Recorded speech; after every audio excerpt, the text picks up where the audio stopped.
एक ही लाइन में कहना चाहता हूं, आम आदमी पार्टी, अरविंद केजरीवाल जी, भगवंत मान जी, हमारी सरकार का एक एक विधायक, मंत्री और कार्यकर्ता, हमारी दिल्ली से लेकर पंजाब तक एक ही पहचान है, जनता के लिए दिन रात काम करना और जनता की समस्याओं का समाधान करना। और इसलिए जो भी मांगे आपकी हैं, ये आप निश्चित रूप से अपने दिल में बिठा लीजिए। इनको यहां से आप सांसद बनाइए। हमारी सरकार है पंजाब के अंदर, भगवंत मान जी की सरकार है पंजाब के अंदर, आम आदमी पार्टी की सरकार है पंजाब के अंदर। जो वादे हम करते हैं, वादे से ज्यादा काम करके दिखाते हैं, ये हमारी पहचान है। हमने कहा था 300 यूनिट बिजली फ्री देंगे, ये कोई मामूली वादा नहीं था। लेकिन भगवंत मान जी की सरकार बनी, अरविंद केजरीवाल जी ने पूरे चुनाव में प्रचार कर करके कहा था, भगवंत मान जी ने कहा था 300 यूनिट बिजली फ्री होगी। पूरे पंजाब में 300 यूनिट बिजली फ्री हो गई।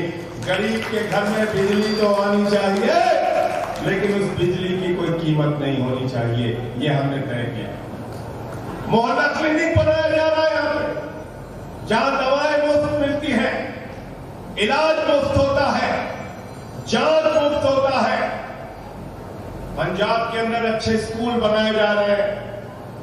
इसलिए डॉक्टर राजकुमार जी ने जितने वादे आपसे किए हैं, एक एक वादा पूरा करने का काम करेंगे।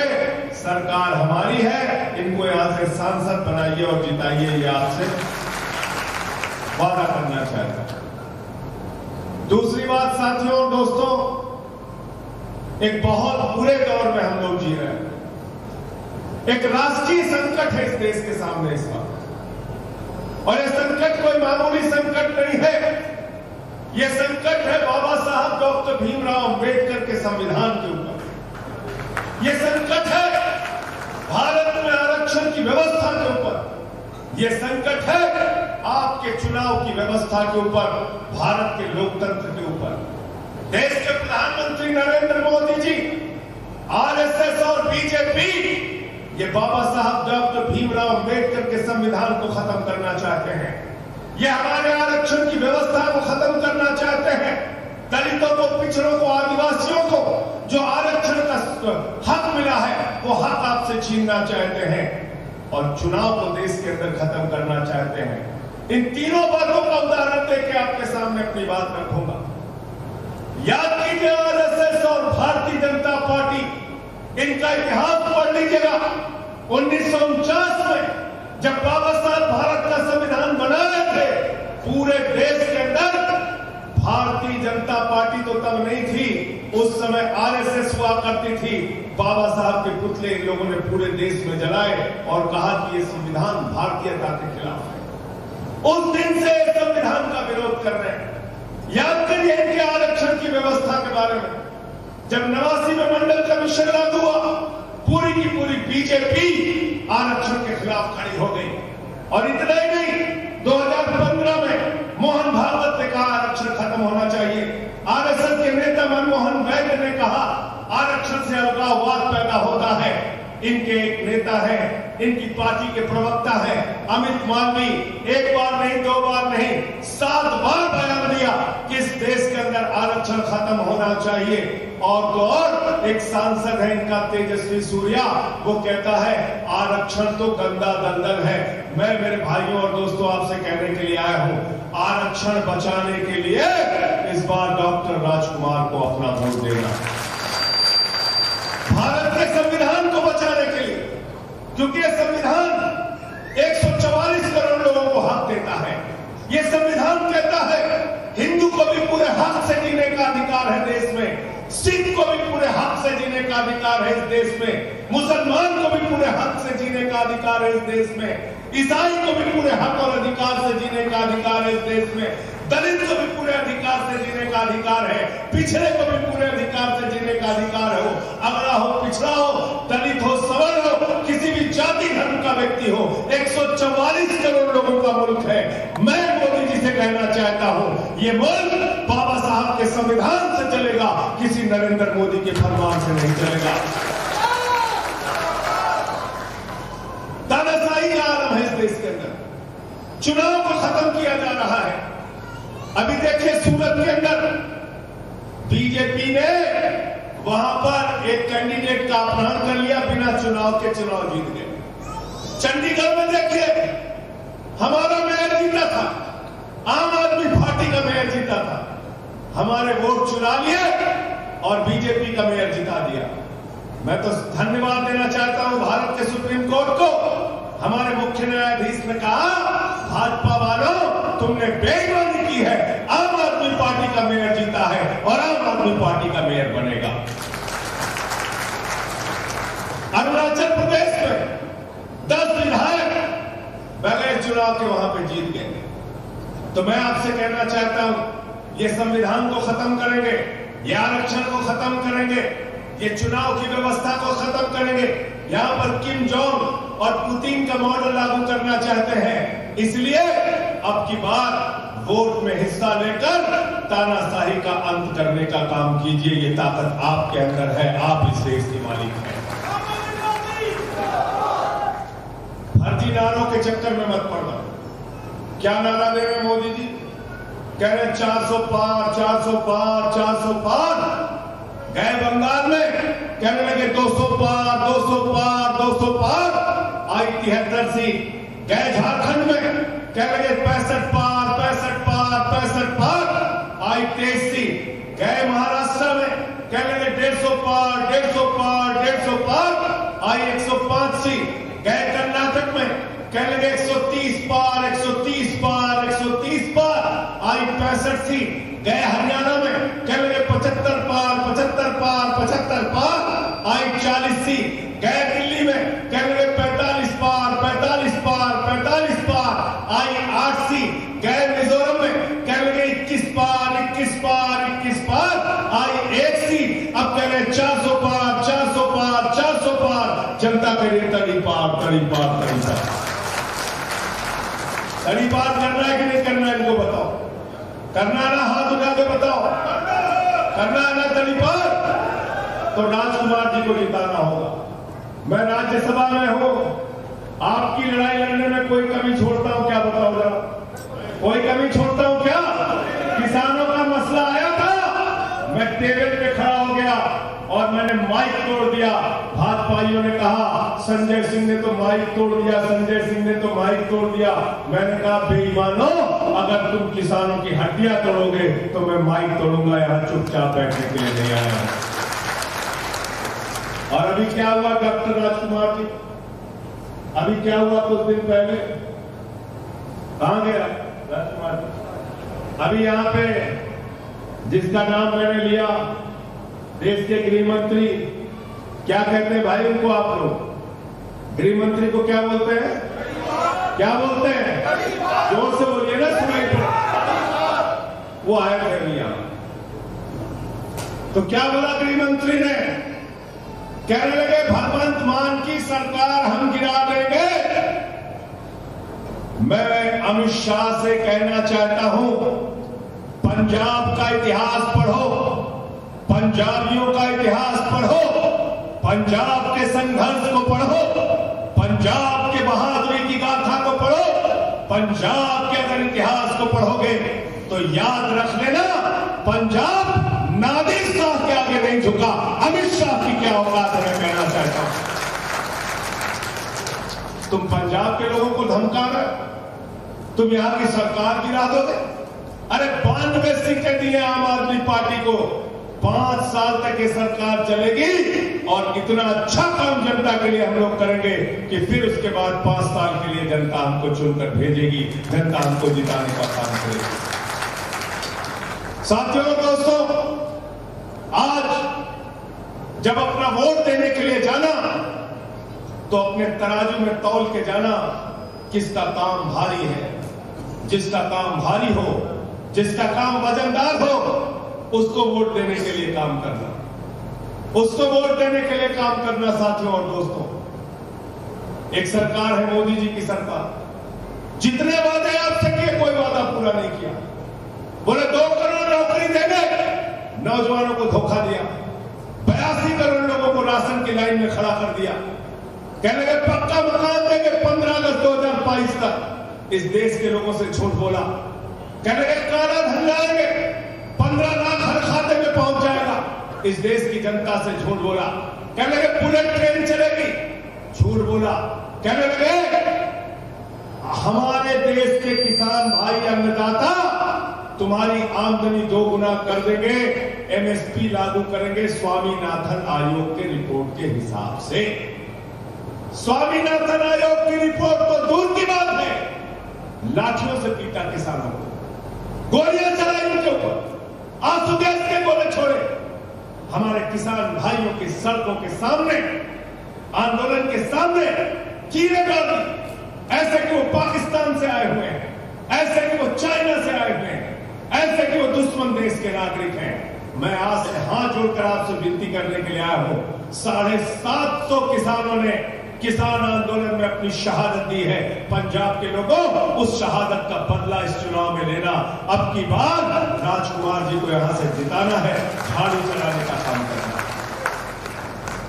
और झाड़ू बहुत काम की चीज होती है कि नहीं बताओ डॉक्टर साहब? काम की चीज होती है। घर की सफाई करनी हो तो क्या चाहिए? जोर से बोलिए भाई। पंजाब में धीमी आवाज तो नहीं आती, पंजाब में जोर की आवाज आती है। घर की सफाई करनी हो तो क्या चाहिए? गांव की सफाई करनी हो तो क्या चाहिए? और शहर की सफाई करनी हो तो क्या चाहिए? और प्रदेश में सफाई करनी हो तो क्या चाहिए? और देश में सफाई करनी हो तो क्या चाहिए? और किसी के दिमाग पे भूत सवार हो जाए तो भूत उतारने के लिए क्या चाहिए? क्या चाहिए? क्या चाहिए बताओ? झाड़ू चाहिए, झाड़ू चाहिए। झाड़ू बहुत काम की चीज है। और भाजपा वालों के बारे में तो मैं कहता हूं, कोई बाइक चोर होता है, कोई कार चोर होता है। बीजेपी के लोग, नरेंद्र मोदी का जो गैंग है, ये पार्टी चोर है, पार्टी चोर, पार्टी चोर है। उद्धव ठाकरे की तीर कमान चुरा ली, शरद पवार की घड़ी चुरा ली, अब भगवंत मान की झाड़ू चुराने आए हैं। झाड़ू मार मार के इनका दिमाग ठीक करने का काम आपको करना है, इनका भूत उतारने का काम आपको करना है। दिल्ली में गए थे केजरीवाल की झाड़ू चुराने, केजरीवाल ने झाड़ू मार के इनका दिमाग ठीक कर दिया। कोई चिंता की बात नहीं, हम लोग को जितना जेल में डालना है डालो।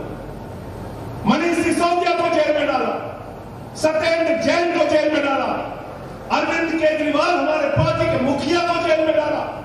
23 दिन तक अरविंद केजरीवाल को जेल में इंसुलिन नहीं दी गई। वो आदमी जो दिल्ली के लोगों के दवाओं का इंतजाम करता है, दिल्ली के बच्चों की शिक्षा का इंतजाम करता है, बुजुर्गों के लिए तीर्थ यात्रा का इंतजाम करता है, उस व्यक्ति को 23 दिन तक दिल्ली के अंदर तिहाड़ जेल में इंसुलिन नहीं दी गई। मुझे 6 महीने जेल में रखा गया। मैं कहना चाहता हूं मोदी जी, पूरी जिंदगी हमको भी जेल में रखोगे, तब भी आपके आगे झुकने वाले नहीं है, तुमसे लड़ेंगे। आपको बताने की जरूरत नहीं है पंजाब में क्या क्या हुआ, किसकी सरकारें थी और क्या क्या किया, यह आपको बताने की जरूरत नहीं है। आपको एक एक चीज याद है, और अगर आपको सब कुछ याद है तो आपको झाड़ू निशान याद रखना चाहिए, बनते हुए मोहल्ला क्लिनिक और अच्छे स्कूल याद रखना है, फ्री बिजली याद रखना है, और याद रखना है डॉक्टर राजकुमार जी का एक एक वादा जो ये आपसे कर रहे हैं, उसको भगवान जी से हम लोग पूरा करवाने का। और ये किसी के नहीं है, यहां हमारे क्षत्रिय समाज के लोग हैं। आप भी सुन लो ध्यान से। मैं गया था गुजरात में प्रचार करने, मालूम है कहां गया था? भावनगर गया था, भावनगर गया था। मुझे गुजरात के लोगों ने बताया, क्षत्रिय समाज के लोगों ने बताया कि हमने सौगंध खा ली है कि इस बार हम लोग झाड़ू को वोट देंगे, हम लोग झाड़ू को जिताएंगे, आम आदमी पार्टी को जिताएंगे। मैंने कहा क्यों? आप तो मोदी जी को वोट देते थे, बीजेपी को वोट देते थे। कहने लगे हमारे साथ लड़ते कोई बुरी बात नहीं, हमसे लड़ाई लड़ो कोई बुरी बात नहीं, लेकिन केंद्र सरकार का इनका मंत्री रूपाला वो क्षत्रिय समाज की बहु बेटियों पे सवाल उठाता है। आज भी उसको टिकट दिया है बीजेपी वालों ने। मैं मोदी जी आपसे कहना चाहता हूं, हिम्मत है तो लड़ाई हमसे लड़ो। अगर हमारी बहु बेटियों पे सवाल उठाओगे तो घर में घुसकर तुमको हराने का काम करेंगे। हमको कहीं से कमजोर मत समझो। ये भी आपसे अपील करने के लिए आया।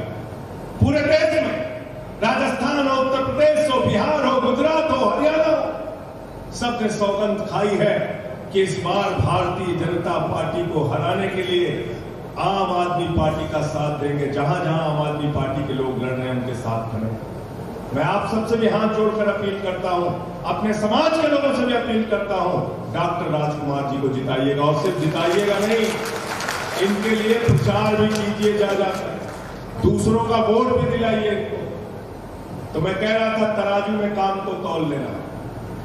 और काम एक तरफ मोदी जी के फर्जी वादे, मोदी जी कहते हैं ना मेरी ये गारंटी है, तो मैं कहता हूं मोदी जी आपकी एक ही गारंटी है, झूठ बोलने की गारंटी। झूठ बोलने की गारंटी। झूठ बोलने में प्रधानमंत्री हमारे इतने मास्टर हैं कि गंजे को भी कंघी बेच सकते हैं। गंजे को भी कंघी बेच सकते हैं। प्रधानमंत्री जी किस तरह की भाषा बोल रहे हैं आप लोग देख रहे हैं। क्या बोले, कहां से शुरू हुए? पहले कह लगे मंगलसूत्र लेके चले जाएंगे, फिर मुगल लेके आए, फिर मुसलमान लेके आए, फिर मदरसा लेके आए। अभी कुछ दिनों पहले ऐसे शब्द का इस्तेमाल किया, बोल रहे मुजरा मुजरा। ये प्रधानमंत्री की भाषा है। मुझे शर्म आती है।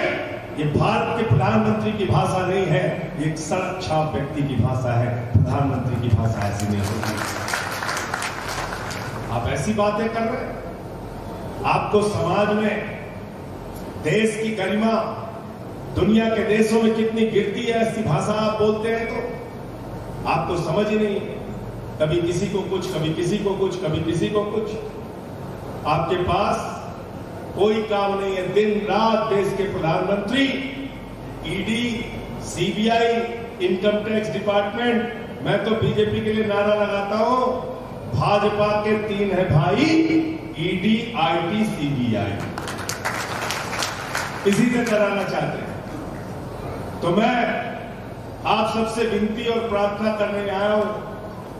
और एक बात मैं आपको और बता दूं, ये नहीं कि राजकुमार जी इनको खुश करने के लिए बोल रहा हूं। मैं चंडीगढ़ से चला हूं, रास्ते में जिससे बात हुई, जहां मिला, सबने एक बात कही कि आपकी डॉक्टर राजकुमार वाली सीट पक्की तौर पे निकल रही है, बड़े अंतर से निकल रही है।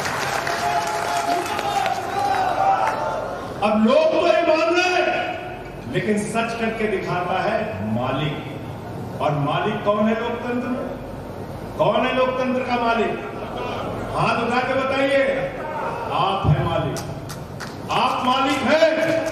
आपको अपना सेवक बनाना है डॉक्टर राजकुमार। बनाने के लिए तैयार होना, आप हाथ उठा के बताओ। बनाने के लिए तैयार है सारे लोग? बनाने के लिए तैयार है ना?